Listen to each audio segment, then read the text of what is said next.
Chapter 116, Aftermath, Something to Protect, Part 0.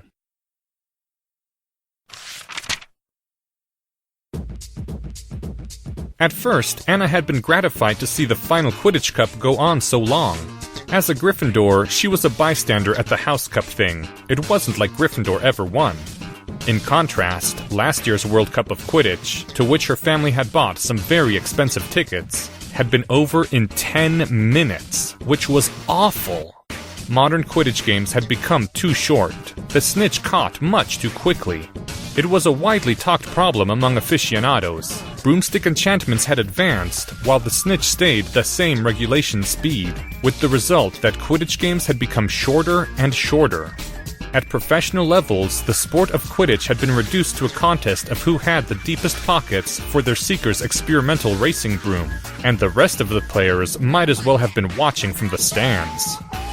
Everyone knew something had to be done. The situation had been getting worse for centuries, and now it was intolerable. But the International Confederation of Wizards Quidditch Committee was mired in all the usual acrimony of the ICW, screaming disputes between Germans and Bulgarians, and somehow nobody could agree on exactly how to fix the rules. To Anna, the correct course seemed obvious. Just make the snitch fast enough to restore the 4-hour or 5-hour games of the early 19th century and the golden age of Quidditch. Except the Belgians thought the duration of the professional game should be 2 hours, like in La Belle Époque, when Belgium had dominated Quidditch, and the lunatic Italians wanted to go back to the week-long Quidditch games of the 14th century.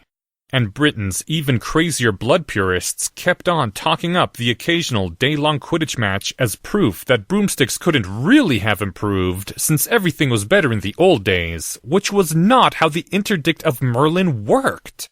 She was 100% on the side of Harry Potter that it was time for Hogwarts to give up on those gibbering slowpokes and just change the rules, starting here and now. But not by eliminating the snitch. That was going all the way back to 11th century Quidditch. It didn't matter if Headmistress Hufflepuff had first introduced the innovation because one of her students had wanted to play the game but not been suited to the usual roles. Snitches had caught on internationally because it was more exciting when the game could always end in the next minute. Anna had been arguing this viewpoint at the top of her lungs for the last 30 minutes, quite forgetting to pay attention to the game. Thanks to a lucky coincidence of seating, she'd been near the boy who lived and his sign, and hence she'd managed to stake out her position right from the start. She was aware, in the back of her mind, that if the Quidditch rules really did change, starting here and now, then this was the most important thing she'd ever do. She could almost feel the pressure of time twisting around her, as though the fate of Quidditch itself were being settled this very day, and she was standing close to the center of it. Though she hadn't gotten high enough scores in divination to actually sense anything like that, of course. She hardly noticed when at one point the boy who lived stood up to go to the bathroom. The boy who lived did catch her eye when he trudged back. Harry Potter looked a bit tired and wobbly, though his uniform appeared as trim as if he'd changed into a new one. She noticed half an hour later on when Harry Potter seemed to sway a bit, and then hunch over, his hands going to cover up his forehead. It looked like he was prodding at his forehead scar. The thought made her slightly worried. Everyone knew that there was something going on with Harry Potter, and if Potter's scar was hurting him, then it was possible that a sealed horror was about to burst out of his forehead and eat everyone. She dismissed that thought, though, and continued to explain Quidditch facts to the historically ignorant at the top of her lungs. She definitely noticed when Harry Potter stood up, hands still on his forehead, and dropped his hands to reveal that his famous lightning bolt scar was now blazing red and inflamed. It was bleeding, with the blood dripping down Potter's nose. She stopped talking mid-sentence. Other people turned to look at what she was staring at. "Professor McGonagall?" Harry Potter said in a wavering voice. There were tears in the corner of his eyes, which shocked her. The boy who lived did not seem like the sort of person who would burst into tears. Harry Potter raised his voice further, as though it were hard for him to speak. Professor McGonagall! Professor McGonagall turned away from where she was arguing with the Hufflepuff Quidditch team. The head of Gryffindor's eyes widened in shock, and then she was moving people out of her way, almost running. Harry! Your scar! Silence was spreading in a widening circle. I think he's back. I think I'm seeing through Voldemort's mind. Anna took a step back at you-know-whose name and nearly fell over a bleacher. An older boy standing next to her gave a cry of dismay, and then the boy who lived shrieked even louder. He's killing them! Half the Quidditch stadium turned to look at him. The ritual! Blood of his servants! The blood! The life! He's summoned them! He took their heads, their blood, the life to renew his own! The Dark Lord rises! Voldemort is returned! Madame Hooch blew a shrill whistle, and the Quidditch brooms that hadn't already stopped in midair began to slow. For herself, she wasn't sure if this was a joke. If it was, boy who lived or not, he was in more trouble than she could even imagine. Professor McGonagall raised her wand into position for a quieting charm, and Harry Potter caught her hand. Wait! Harry Potter gasped, his voice lower, but still loud enough that she and the people near her could hear clearly. He can be stopped! I see his mind! His mistake! He can be stopped now! The way is open! She's following him! She who Voldemort slew! Return! Return! Return! Revive and stop him! Stop him, Hermione! And then Harry Potter fell silent. He looked around at the people staring at him.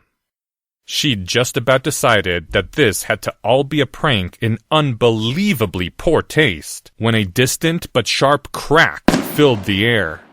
Harry Potter swayed and fell to his knees, even as her heart jumped into her throat.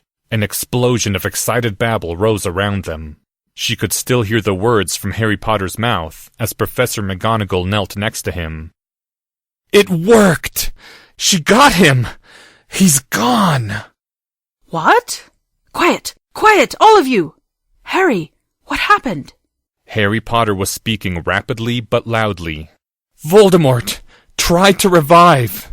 He summoned Death Eaters and he killed them! Stole their blood and life! Hermione's body was there. I don't know why. Maybe Voldemort was planning to use it for something. Voldemort came back. He resurrected himself. But Hermione followed him back, and she destroyed him. He's gone. It's over. It happened in a graveyard near Hogwarts. Harry Potter rose to his feet, still swaying. I think it's in that direction. Harry Potter pointed in the rough direction the crack had come from. I'm not sure how far. The sound from there took 20 seconds to get here, so maybe 2 minutes on a broomstick. With a motion so smooth it looked unconscious, Professor McGonagall shifted into a stance and said, Expecto Patronum. She addressed the glowing cat that then appeared. Go to Albus. Tell him he must come at once. Dumbledore's gone! The headmaster is gone, Professor McGonagall! The Dark Lord trapped him. He reversed some kind of trap the headmaster planned, and Dumbledore was caught outside time. He's gone! The horrified babble around them rose in pitch. Go to Albus! Professor McGonagall said to her Patronus. The moonlit cat only looked at Professor McGonagall sadly, and Anna sucked in her breath in sudden horror, feeling like someone had punched her in the stomach. It was real. It was all real. This wasn't a joke. Professor McGonagall, Hermione is alive! She's really alive and not an Inferius or anything! And she's still there in the graveyard! A broomstick! Professor McGonagall turned to the players hovering motionless over the Quidditch field. I need a broomstick! Now! Despite everything, Anna raised a hand in mute protest, then caught herself even as the Ravenclaw and Slytherin Seekers came zooming over, with excellent strategic sense since they weren't actually doing anything. Harry Potter was already retrieving another broomstick from his pouch, a multi-person one.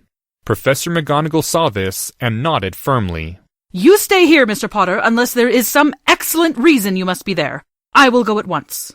You mustn't, Squeaked Professor Flitwick, who'd shoved his tiny way through the crowd, occasionally running under someone's legs.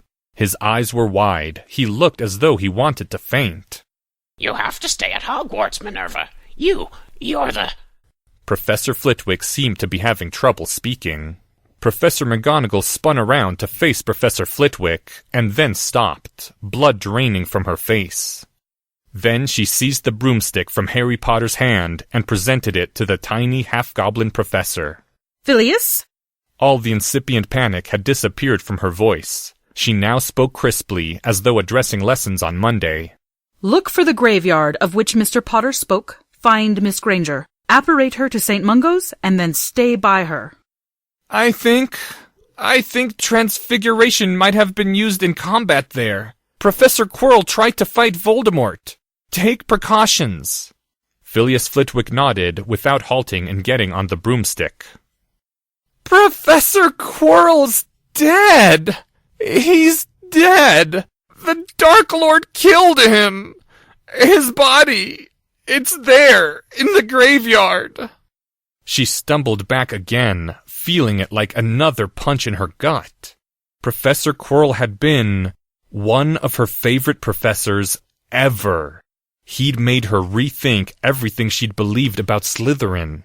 She'd known in some distant way that he was probably going to die very soon, but to hear that he was really, truly dead. The boy who lived sat down on the bench, as if his legs couldn't support him anymore. Professor McGonagall turned to the crowd, touching her wand to her throat. Quidditch is over! Go back to your dormitories! Don't! Screamed Harry Potter. Professor McGonagall turned to look at him. Tears were leaking down the boy who lived's cheeks. He looked like the interruption had surprised himself as much as it had surprised anyone else. It was Professor Quirrell's last plot. The boy who lived looked at the Quidditch players, who had now flown to nearby, as though speaking to them directly.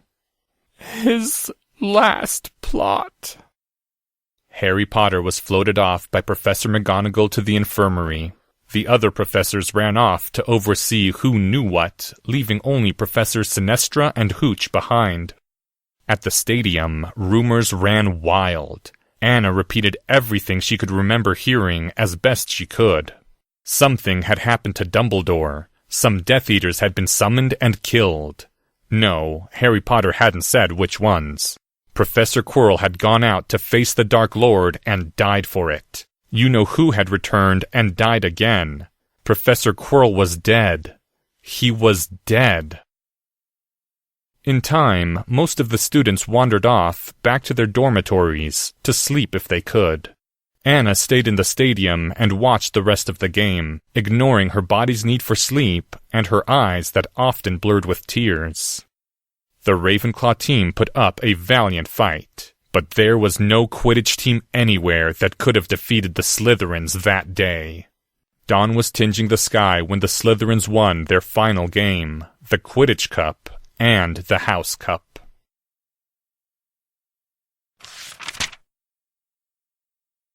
End Chapter 116.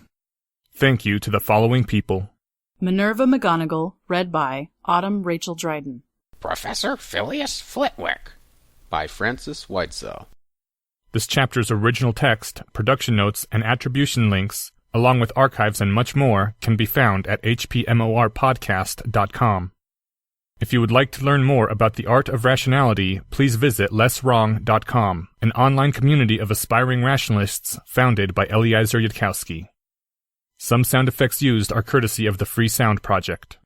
The music used is The Fall by Ministry and Morning Sunlight by Chrono Symphonic.